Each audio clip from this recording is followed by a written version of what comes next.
வணக்கம். நான் உங்கள் அபிமான யோகாம்பால் சுந்தர். இன்னைக்கு நம்ம பார்க்க போகிறது ஆடி அமாவாசைக்கான ஃபுல் எலாபரேட் மெனு தான் நம்ம பார்க்க போகிறோம். ஒரு பாயசத்துலேருந்து ஆரம்பித்து ஒரு வடை வரைக்கும் நம்ம பண்ண போகிறோம். ஒரு 5-6 ஐட்டம் நிச்சயமாக இதில் இருக்கும். ஆடி அமாவாசை அப்படிங்கிறதும் மாலை அமாவாசை அப்படிங்கிறதும் ரொம்ப விசேஷமான ஒரு இது. இந்த 2 அமாவாசை மட்டும் எல்லாருமே அவாவா மூதாதையர்களுக்கோசரம் தர்ப்பணம் கொடுக்குற நாள். அந்த நாளில் நம்ம கொஞ்சம் சுத்தபத்தமாக இருந்து நல்லபடியாக ஒரு சமையலை சமைச்சு காக்காவுக்கு சாதம் வச்சு காக்கா சாப்பிட்டதுக்கப்புறம் நம்ம எல்லோரும் எடுத்துட்டு அதை முன்னோர்களோட ஒரு ஆசீர்வாதத்தோடு நம்ம பரம்பரை ஃபுல்லாக இருக்கணும்னு சொல்லி பிரார்த்தனை பண்ணிக்கிறது தான். அதனால தான் அமாவாசை அன்னைக்கு நம்ம வாழையடி வாழையாக நம்மளுடைய மூதாதையர்களோட அனுகிரகம் நம்மளுடைய குலத்துக்கும் நம்மளுடைய பரம்பரைக்கும் இருக்கணும் அப்படின்னு கேட்டுக்கிறதுக்கோசரம் தான் நம்ம வாழைக்காய் கறியே பண்ணி காக்காக்கு அதை வச்சு நம்ம பிரார்த்தனை பண்ணிக்கிறதே. ஸோ வாழைக்காய் அமாவாசை அன்னைக்கு ஏதான ஒரு ரூபத்தில் கண்டிப்பாக நம்ம எல்லோரும் சேர்த்துக்கணுன்றது காரணம் அதுதான். ஸோ நம்ம இன்றைக்கி ஃபஸ்ட்டு என்ன சமையல் பார்க்க போகிறோம் அப்படின்னா, இந்த பன்சி ரவாவை வச்சு பாயசம் பண்ண போகிறோம். இந்த பன்சி ரவா எதுவும் இல்லை, கோதுமை ரவாய்க்கு முந்தின ஸ்டேஜ், அவ்வளோதான். ஸோ நீங்கள் கோதுமை ரவையை வச்சும் நீங்கள் பண்ணிக்கிறேன்னா பண்ணிக்கலாம். இதில் ஒரு சின்ன டீஸ்பூன் நெய் விட்டுருக்கேன். அதில் இந்த பன்சி ரவையை போடுறேன். கொஞ்சம் நல்ல வாசனை வர எல்லாம் இதை வறுத்து விடுவோம். அப்படியே வெளியிலே வச்சு பண்ணக்கூடாதா மம்மி அப்படின்னு கேட்கலாம். பண்ணலைன்னா பண்ணலாம். பட் இது கொஞ்சம் நல்லா வேகவும் வந்துடும், ஃபாஸ்ட்டாக ஆகிடும். கோதுமை ரவையாக இருந்தாலும் நீங்கள் இந்த மாதிரி பண்ணிக்கலாம். பன்சி ரவையை யூஸ் பண்ணுறேன்னாலும் எப்படி பண்ணிக்கலாம். நல்லா ஒரு ஃபியூ மினிட்ஸ் இதை நல்லா வறுத்தேன்னா ஒயிட் கலரில் கொஞ்சம் அப்படியே மாறிக்கும்.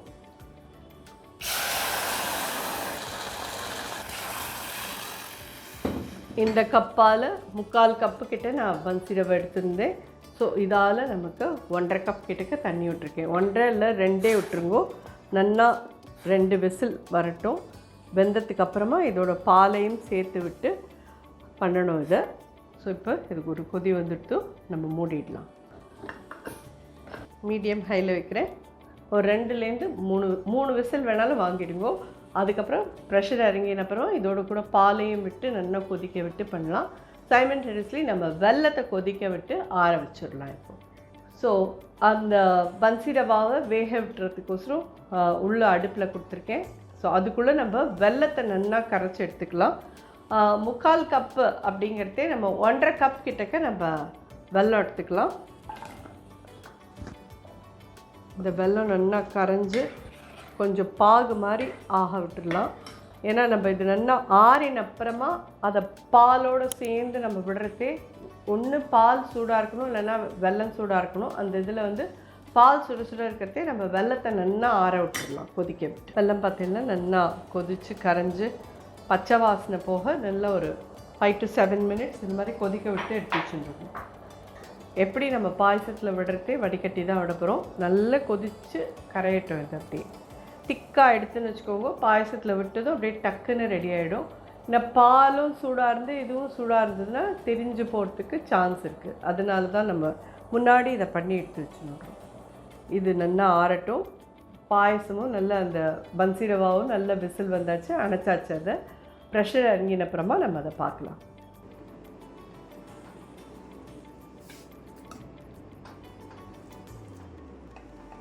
இந்த பாத்திரத்தில் எடுத்துட்டு பால் நல்லா ஒரு 1/2 லிட்டர் போல் ஆட் பண்ணுங்க.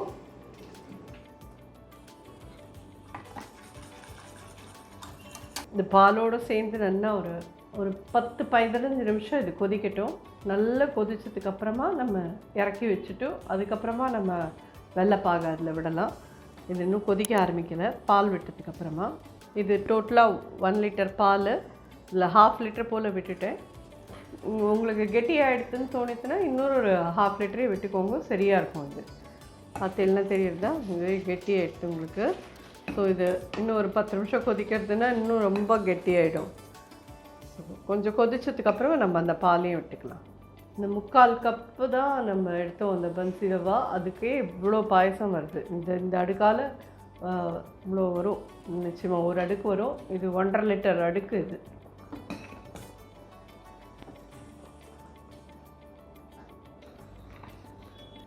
ஒரு 1/2 டீஸ்பூன் ஏலக்காய் பொடி போட்டுடுறேன். இந்த மாதிரி நல்லா ஒரு 10 நிமிஷம் கொதிக்க விட்டுட்டு அதுக்கப்புறமா அடுப்பை கம்ப்ளீட்டாக அணைச்சிட்றேன். அணைச்சிட்டு வெல்லத்தை விடலாம். இந்த மாதிரி கொதிக்கிறதும் அடங்கட்டும். ஏன்னா அப்படிலாம் பண்ணினேன்னா தான் அது கொஞ்சம் தெரியாமல் உங்களுக்கு இதுவாக வரும். இல்லைன்னா எங்களுக்கு திரிஞ்சு போயிடுத்து மாமி அப்படின்னு சொல்லி நீங்களுமே சொல்லுவேன். திரிஞ்சும் போயிடும், அதான் நிஜம். வெல்லமும் சூடாக இருந்து பாலும் சூடாக இருந்தால் போயிடும். வெல்லம் நல்லா ஆறிடுத்து நமக்கு, அப்பயே பண்ணி வச்சிட்டோம். ஸோ அதனால் இது நல்லா இந்த மாதிரி கொதிக்கிறதும் அடங்கினதுக்கப்புறமா வெல்லத்தை இந்த பாயசத்தை இறக்கி வச்சுக்கலாம். நம்ம அதுக்குள்ளே முந்திரி பருப்பெல்லாம் தாளிச்சுட்டு அதுக்கப்புறம் திருப்பி இதை அடுப்பில் ஏற்றி கொதிக்க விடலாம். இது அப்படியே இருக்கட்டும். 2 டீஸ்பூன் நெய் விட்டுருக்கு. ஒரு 10-12 முந்திரி. ஜஸ்ட்டு முந்திரி பருப்பு மட்டும் போட்டேன்னா போகிறோம். என் கையில் கட் பண்ண பாதாம் 2 பீஸ் இருந்தது, அதை நான் ஆட் பண்ணியிருக்கேன். அதனால் அதை ஆட் பண்ணணுன்னு அவசியம் இல்லை. திராட்சை பழம் அதே மாதிரி உங்கள் சௌகரியம், உங்களுக்கு பிடிக்கும்னா போட்டுக்கோங்க. ஸோ இது நல்லா வறுத்துட்டோம். இந்த முந்திரி பருப்பு இல்லாமல் இதில் ஆட் பண்ணிட்டோம்.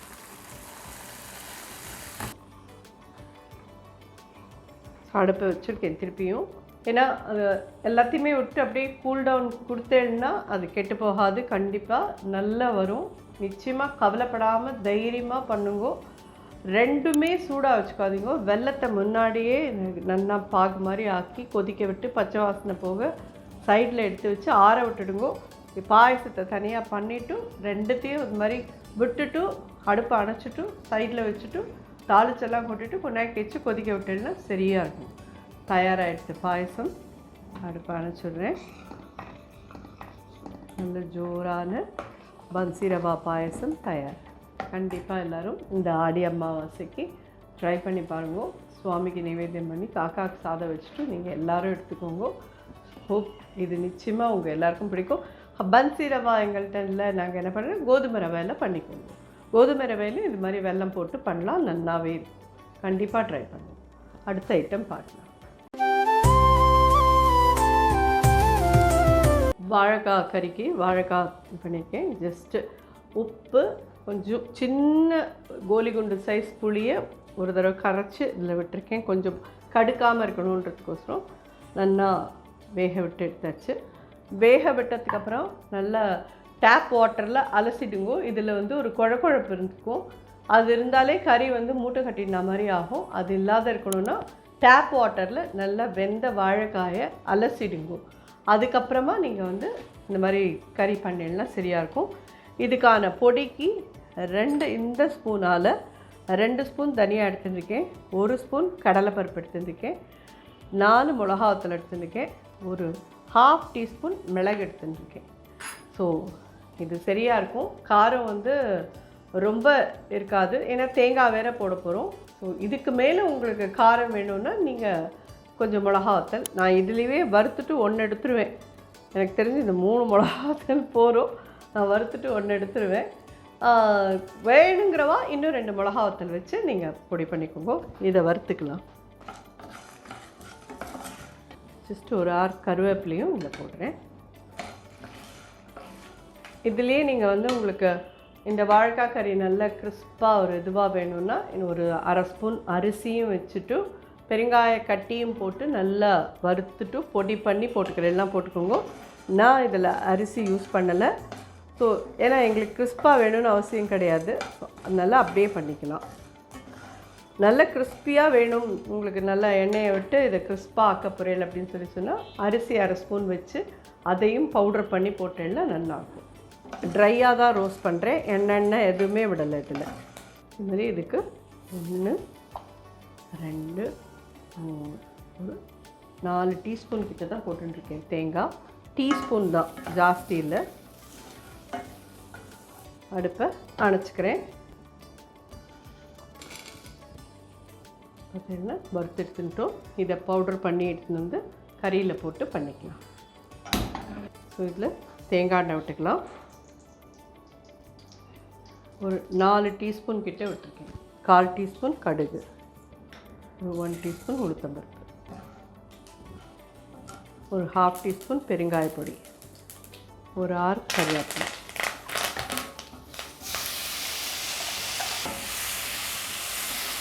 இது இப்படியே ரோஸ்ட் ஆகட்டும். கொஞ்சம் நம்ம அதுக்குள்ளே பொடி பண்ணின்னு வந்துட்டு இதில் போட்டோன்னா சரியாயிடும். ஸோ கறி ரெடி ஆகிடும். அதை பொடி பண்ணின்னு வந்துட்டு உங்களை பார்க்குறேன். ஸோ இது நல்லா கரகரன்னு பவுட்ரு பண்ணிட்டோம். இந்த பவுடரை இந்த வாழைக்காய் கறியில் போடலாம்.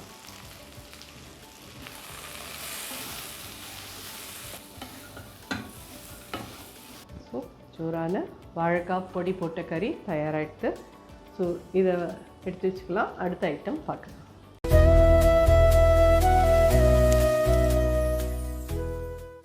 ஸோ இப்போ நெக்ஸ்ட்டு பச்சடி என்ன பார்க்க போகிறோன்னா மாம்பழ பச்சடி. ஸோ இது ஒன்றும் பெரிய ஸ்பெஷலான மாம்பழம்லாம் இல்லை. இப்போ இந்த ஒட்டு மாம்பழம் வருது இல்லையா, அந்த மாம்பழத்தை தான் நல்லா வாங்கி கதுப்பாக எடுத்து வச்சுருக்கேன். அவ்வளோதான். இந்த மாம்பழத்துக்கு தேவையான வெல்லம் நல்ல ஒரு அழுத்தி இந்த கப்பால் 1 கப் எடுத்து வச்சுருக்கேன்.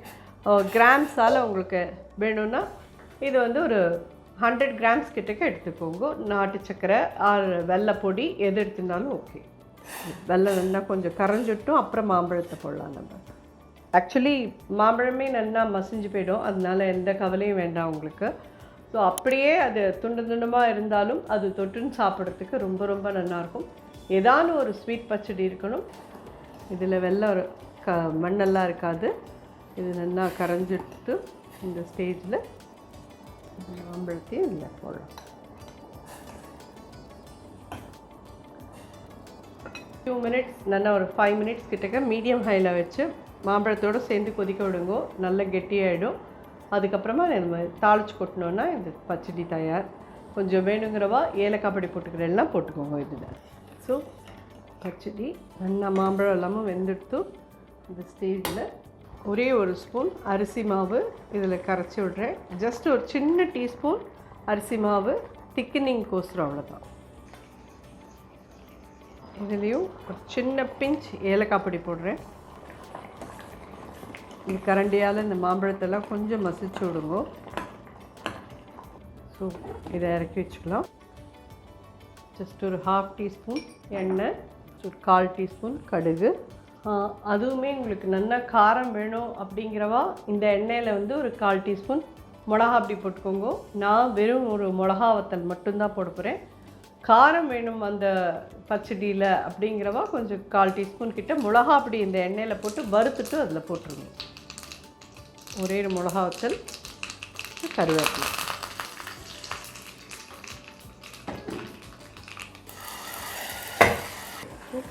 ஜோரான மாம்பழ பச்சடி தயாராகிடுது. நல்ல உப்புரப்பு புளிப்பு திதிப்பு எல்லாமே கலந்ததாக நல்ல ஜோராக இருக்கும். கண்டிப்பாக ட்ரை பண்ணுவோம்.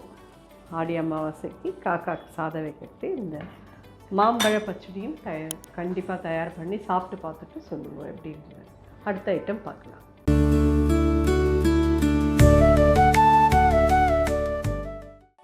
ஸோ இன்றைக்கி நம்ம பண்ண போகிறது வந்துட்டு பூஷ்ணிக்காய் கூட்டு. அது ரசவாங்கி மாதிரியும் இல்லை, கூட்டு மாதிரியும் இல்லை. கொஞ்சம் ரசவாங்கினா நிறைய தேங்காய் வேணும். பிகாஸ் அரைச்சி விடுறதையும் வேணும். அப்புறம் தனியாக தேங்காய் எண்ணெயில் தேங்காவை வறுத்து அந்த ரசவாங்கியில் போடணும். அப்போ தான் அது நல்லாயிருக்கும். இது ஜஸ்ட் நார்மலாக ஒரு கூட்டு, அவ்வளோதான் பண்ண போகிறேன்.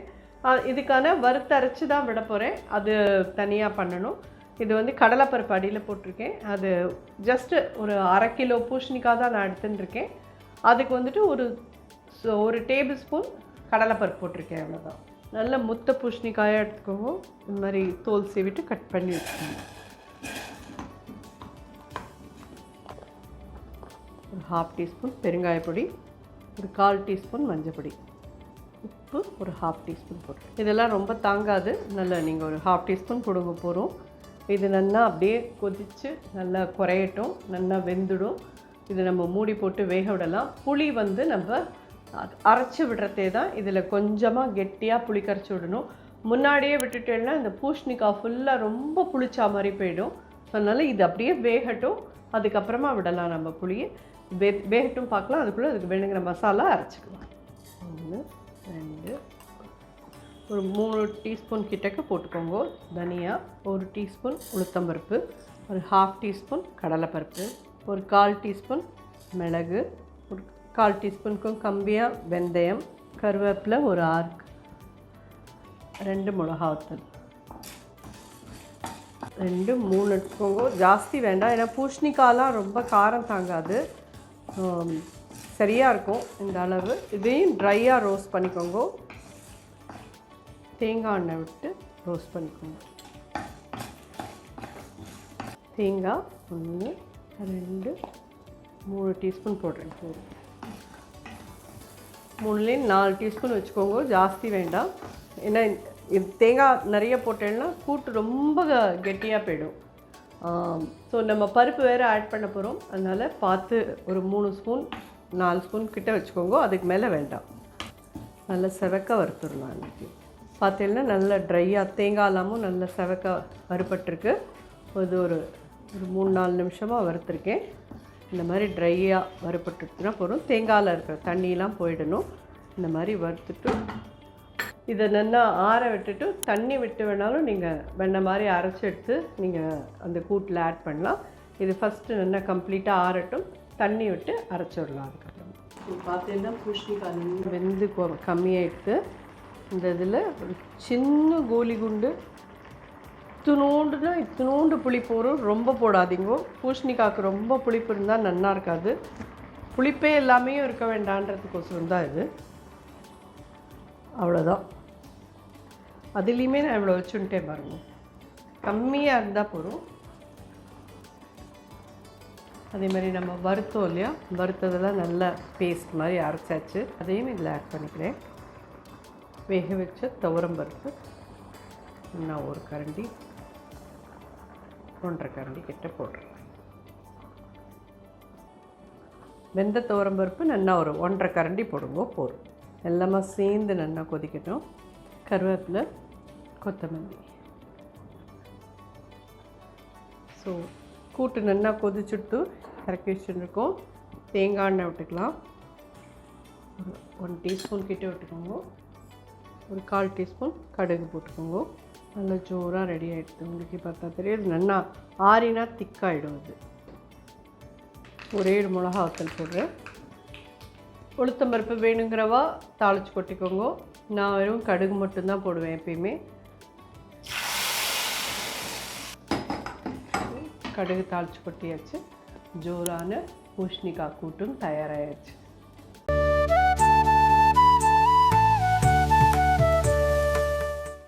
ஸோ நம்ம இப்போ நெக்ஸ்ட் என்ன பார்க்க போகிறோன்னா மோர் குழம்பு. வெண்டைக்காய் போட்டு மோர் குழம்பு தான் பண்ண போகிறோம்.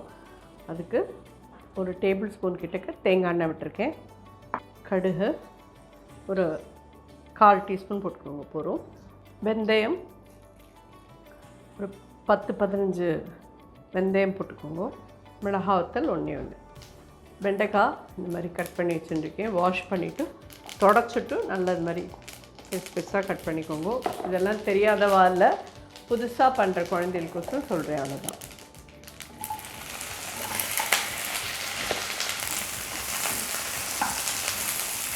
சின்ன பிஞ்ச் மஞ்சப்பொடி, இந்த வெண்டைக்காய் தேவையான அளவு உப்பு கொஞ்சமாக போடலாம். ஒரு சின்ன பிஞ்ச் போட்டாலே போதும். மோர் குழம்புல அப்புறமா நம்ம எப்படி இருந்தாலும் ஆட் பண்ணணும். இது என்னென்னு பார்த்தீங்கன்னா மோர் குழம்புக்கு ஜஸ்ட்டு பச்சரிசி ஒரு சின்ன ஸ்பூன் துவரம்பருப்பு, ஒரு 1/4 டீஸ்பூன் கிட்டக்க சீரகம், அதுக்கும் கம்மியாக தனியா, இதத்தனையும் ஊற வச்சு வச்சுருக்கேன். இதோட கூட 2 சின்ன பீஸ் இஞ்சி, 2 பச்சை மிளகா, 2 வரமிளகா சின்னதாக தான் எடுத்துருக்கேன். இது எல்லாத்தையும் வச்சு தேங்காயும் வச்சு நம்ம மிக்சியில் அரைச்சிட்டு வந்து மோரில் கலக்கணும். இது வதங்கட்டும். அதுக்குள்ளே தேங்காய் எவ்வளோ எடுத்துக்கிறேன்னு காமிக்கிறேன் உங்களுக்கு. ஸோ மோர் குழம்புக்கு 1 2 3 4 ஸ்பூன் கிட்ட போகிறோம். நம்ம கம்மியாக தான் வைக்க போகிறோம். பார்த்தீங்கன்னா துவரம்பருப்பு, அரிசி, ஒரு 1/4 டீஸ்பூன் சீரகம், அதுக்கும் கம்மியாக தனியா, ஒரு 2 வரமிளகா, 2 பச்சை மிளகா, ஒரு துண்டோ இஞ்சி, இது அத்தனையும் வச்சுருக்கேன். இதை நல்லா வெண்ணெய் மாதிரி அரைச்சின்னு வந்து மோரில் கலந்துக்கலாம். இந்த வெண்டைக்காய் வதங்கிறதுக்குள்ளே இதை அரைச்சின்னு வந்துடுறேன். ஸோ மோர் வந்து ஒரு 1/2 லிட்டர் கிட்ட எடுத்துட்டுருக்கேன். இது ஊற வச்சு அரைச்சோம் இல்லையா, எல்லாம் வறுத்த வெண்டைக்காயெல்லாம் இதில் ஆட் பண்ணிடுவோம். மோர் குழம்புக்கு தேவையான உப்பு ஒரு 3/4 டீஸ்பூன் கிட்ட போடுறேன். வெண்டைக்காயில் வேறு போட்டிருக்கோம், அதனால் பார்த்து போட்டுக்கோங்க. கூட கருவேப்பிலை. இது நல்லா ஒரு கொதி வரட்டும். மோர் குழம்பு பண்ண தெரியாதில்ல, எல்லாருமே பண்ணுவேன். ஆனால் மோர் குழம்புனா நிறைய தேங்காய் வைக்கணும்னு நிறைய பேர் நினச்சிப்பேன். நிறைய தேங்காயெலாம் வேண்டாம், கொஞ்சமாக இருந்தாலே போதும், நன்னா அந்த மாதிரி வரும். ஏன்னா இப்போல்லாம் நவடேஸ் நிறைய பேருக்கு தேங்காய் ஒத்துக்கிறது இல்லை. ஸோ அதனால் தேங்காய் சேர்த்துக்க முடியல அப்படிங்கிறவாலாம் இந்த துவரம் பருப்பையும் அரிசியும் கொஞ்சம் ஜாஸ்தி வச்சுட்டு ஒரு 4 ஸ்பூன் 5 ஸ்பூன் தேங்காய் வச்சுட்டேன்னா போதும். மோர் குழம்பு நன்னா திக்காக நன்னாவே வரும் வாசனையாக. இந்த ஸ்டேஜில் அடுப்பை அனுப்பிச்சிடலாம்.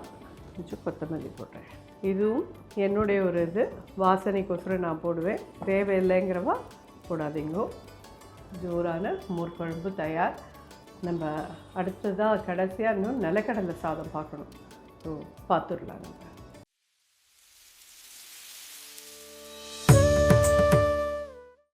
ஸோ இன்றைக்கி நம்ம பண்ண போகிற கலந்த சாதம் என்னென்னு கேட்டீங்கன்னா நிலக்கடலை சாதம். இது ரொம்ப ஹெல்த்தியாகவும் இருக்கும், அட் த சேம் டைம் வாய்க்கும் ரொம்ப மணமாக இருக்கும், ரொம்ப ரொம்ப நல்லாயிருக்கும். ஒரு 2 டேபிள் ஸ்பூன் கிட்டக்க நல்லா ஒரு சொல்லணுன்னா உங்களுக்கு ஒரு 50 கிராம் கிட்டக்க நிலக்கடலை பச்சைக்கடலை எடுத்துக்கோங்க. ஒரு 5-6 மிளகா வத்தல் எடுத்துக்கோங்க. தனியா ஒரு 1 டீஸ்பூன் எடுத்துக்கோங்க. இதை முன்னாடி கொஞ்சம் வறுத்துக்கலாம். கொஞ்சம் நிலக்கடலையில் இந்த தனியாலெல்லாம் வாசனை வர வரைக்கும் வறுத்துன்ட்டு இதில் நல்லா வெள்ளை எள்ளு 1 ஸ்பூன் 2 ஸ்பூன் கிட்ட போட்டுக்கோங்க. அதுவும் நல்லா வெடிக்கட்டும். 1/2 டீஸ்பூன் சீரகம் போட்டுக்கோங்க. 1/4 டீஸ்பூன் மிளகு. இதே மாதிரி இதில் நல்ல திருகின தேங்காய் 1 2 3 4 ஸ்பூன் 4 ஸ்பூன் வச்சுக்கோங்க. நிச்சயமாக சரியாக இருக்கும் இதுக்கு. இது எல்லாமே நல்லா ட்ரையாக ரோஸ்ட் பண்ணிவிடுங்க. இதை நீங்கள் பவுடர் பண்ணுறதே கம்ப்ளீட்டாக ஆற விட்டுட்டு ஃபுல் ஸ்பீடில் சுற்றாதீங்கோ. கொஞ்சம் பல்சஸ் கொடுத்து இதை பவுடர் பண்ணிடல நல்லா பவுடர் ஆகும். அதுக்கப்புறம் நம்ம சாதம் கலக்க முடியும். இந்த தேங்காய் எல்லாமும் நம்ம போட்டிருக்கிற தேங்காய் எல்லாமும் நல்லா ப்ரௌன் ஆகணும். தெரியுதா உங்களுக்கு? தேங்காய் எல்லாமும் நல்லா ப்ரௌன் ஆகிருக்கு. ஸோ இது கம்ப்ளீட்டாக ஆற விட்டுட்டு இதை நல்லா பவுடர் பண்ணின்னு உங்களை பார்க்குறேன். நிலக்கடலை சாதத்துக்கு நம்ம வறுத்ததெல்லாம் பொடி பண்ணியிருக்கோம். இதோ அடுப்பில் நல்லெண்ணெய் விட்டுக்கலாம். 4 ஸ்பூன் கிட்டக்க நல்லெண்ணெய் விட்டுருக்கேன். ஒரு 1/2 ஸ்பூன் கடுகு போடுங்க. கடுகு வெடிக்கிறது உளுத்தம் பருப்பு 1 ஸ்பூன் கிட்ட போடுறேன். பெருங்காயப்பொடி ஒரு 1/2 டீஸ்பூன். கருவேப்பிலை. இதில் முந்திரி பருப்பு வேணுங்கிறவா முந்திரி பருப்பு ஆட் பண்ணிக்கோங்க. வெறும் உளுத்தம் பருப்பு மட்டும் போடணுன்னா உளுத்தம் பருப்பு மட்டும் வச்சுக்கோங்க. அடுப்பை அணைச்சிடுறேன். பச்சரிசி சாதம்.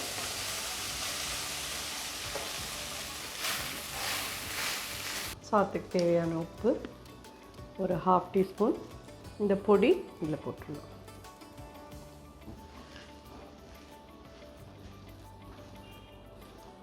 இந்த ஸ்டேஜில் இதில் எலுமிச்சம்பழம் ஒரு 1/2 மூடி, இன்னொரு 1/2 மூடி, ஒரு பழங்கிட்ட சின்ன பழமாக ஒரு பழம் புழியுது. கொத்தமல்லி. ரொம்ப ஜோராக இருக்கும் நிச்சயமாக மத்தியான வேலைக்கு நீங்கள் எல்லோரும் சாப்பிட்றதே. ஸோ இதை நீங்கள் இது காக்காக்கு சாதம் வச்சுட்டு அன்றைக்கி எடுத்துக்கிறதுக்கும் ஆட்டோ. அண்ட் ஃப்யூச்சரில் நீங்கள் எப்போயாவது ஆஃபீஸ்க்கு கையில் டப்பா எடுத்துன்னு போகிறேன்னாலும் இதை எடுத்துன்னு போகலாம். ரொம்ப ரொம்ப நல்லாயிருக்கும். ஜோரான நிலக்கடலை சாதம் தயாராகிடுது. ஸோ இன்றைக்கான எலாப்ரேட் இதை ரெடி ஆகிடுது. வடை மட்டும்தான் தட்டணும். ஸோ வடை தட்டினேன்னா இலையில பரமாறிட்டு உங்களை பார்க்குறேன்.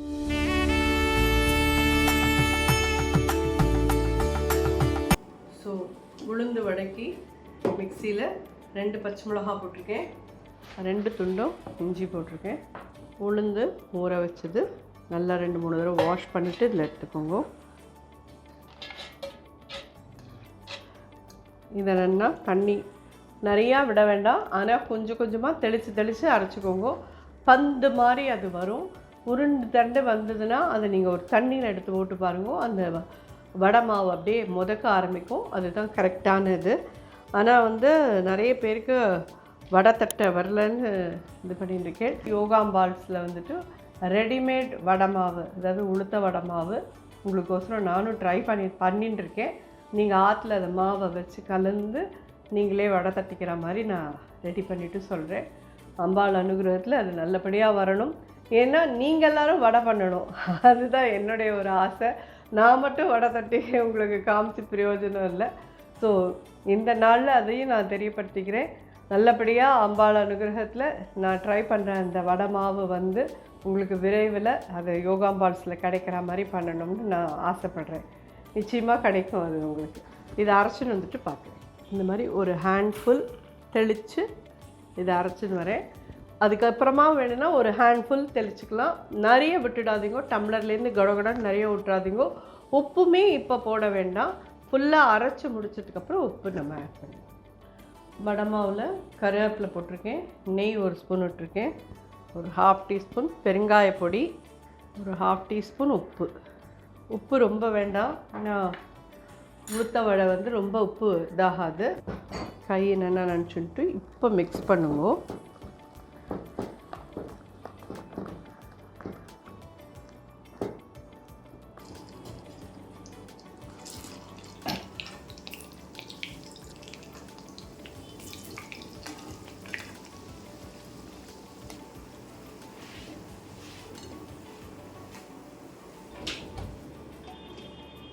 ஸோ இந்த ஆடி அமாவாசை மட்டும்தான் எல்லோரும் வந்து சமுத்திரக்கரையில் குளத்தங்கரையில் எல்லாம் போயிட்டு எல்லாருமே தர்ப்பணம் கொடுப்பா. அது மாதிரி நீங்களும் எல்லாருக்கும் கொடுத்துட்டு, அதாவது இந்த சமயத்தில் வந்துட்டு நிறையா இல்லாதவா, கை கால் இல்லாதவா, கண்ணு தெரியாதவாலாம் இருந்தானா அவளுக்கெல்லாம் ஏதாவது உங்களால் அந்த தானம் பண்ண முடியும்னா இந்த நாளில் நீங்கள் தாராளமாக பண்ணலாம். பண்ணி நம்மளோட மூதாதையர்களோட ஆசீர்வாதத்தை நம்ம அது வழியாக நம்ம குழந்தைகளுக்கு, நம்ம பரம்பரைக்கு அதை சேர்த்து எடுத்துக்கலாம் நம்ம. ஸோ இன்னையோட எலாபரேட் அதை நீங்கள் எல்லோரும் பார்த்துருப்பேன். ஹோப்ஃபுல்லி உங்கள் எல்லாருக்குமே அது பிடிச்சிருக்கும்னு நினைக்கிறேன். நம்ம இந்த இலை சாப்பாடுன்றதே ஒரு கூட்டு, ஒரு காய், ஒரு பச்சடி, ஒரு கலந்த சாதம் எல்லாம் இருக்கணுமே அப்படின்றதுனால நம்ம பண்ணியிருக்கோம். உங்களுடைய தேவை என்னவோ அதுக்கு தகுந்த மாதிரி நீங்கள் பார்த்து கண்டிப்பாக பண்ணிக்கோங்க. இந்த ஆடி அமாவாசை இதை வந்து நீங்கள் எல்லோரும் நல்ல ஒரு மூதாதையர்களை நினச்சி கண்டிப்பாக பண்ணி காக்காவுக்கு சாதம் வச்சு யாரானு 2 பேருக்கு சாப்பாடு கொடுத்து நீங்களும் இதெல்லாத்தையும் சாப்பிட்டு என்ஜாய் பண்ணிவிட்டு எப்படி இருந்ததுன்னு சொல்லி எனக்கு ஃபீட்பேக்கில் சொல்லுங்கள். ஹோப்ஃபுல்லி இந்த வீடியோ உங்கள் எல்லாருக்கும் பிடிச்சிருக்கும்னு நினைக்கிறேன். எனி டவுட் நீங்கள் கமெண்ட்டில் கேட்டேன்னா சொல்கிறதுக்கு நான் காத்துட்டுருக்கேன். ஸோ சில பேர் அதான் அதில் எங்கேருந்து கேள்வி வரும் சொல்கிறேன், வெண்டைக்காய் சேர்த்துக்கலாமா அப்படின்னு கேட்பேன். நான் சேர்த்துப்பேன். உங்களுக்கு ஓகேனா நீங்கள் எடுத்துக்கோங்க, இல்லையா நீங்கள் பூசணிக்காய் போட்டு மோர் குழம்பு பண்ணிக்கிறேன்னா பண்ணிக்கோங்க. உங்கள் சௌகரியம் போது நீங்கள் இல்லை சேப்பங்கிழங்கு போட்டு மோர் குழம்பு பண்ணிக்கிறேன்னா பண்ணிக்கோங்க. அது எல்லாமே நல்லாயிருக்கும். ஸோ வெண்டைக்காய் சேர்த்துக்கலாமான்னு கேட்டேன்னா இந்த நாளில் எல்லோரும் சேர்த்துக்கிறா, நானுமே சேர்த்துப்பேன். ஸோ எங்கள் அம்மா ஆத்துலலாமும் சேர்த்துப்பா. உங்களுக்கு ஓகேனா நீங்கள் சேர்த்துக்கோங்க. நல்லபடியாக இந்த எல்லாத்தையும் நீங்கள் பார்த்துட்டு உங்களுக்கு வேணுங்கிறத பண்ணிவிட்டு எனக்கு கமெண்ட்டில் சொல்லுங்கள். நன்றி, வணக்கம்.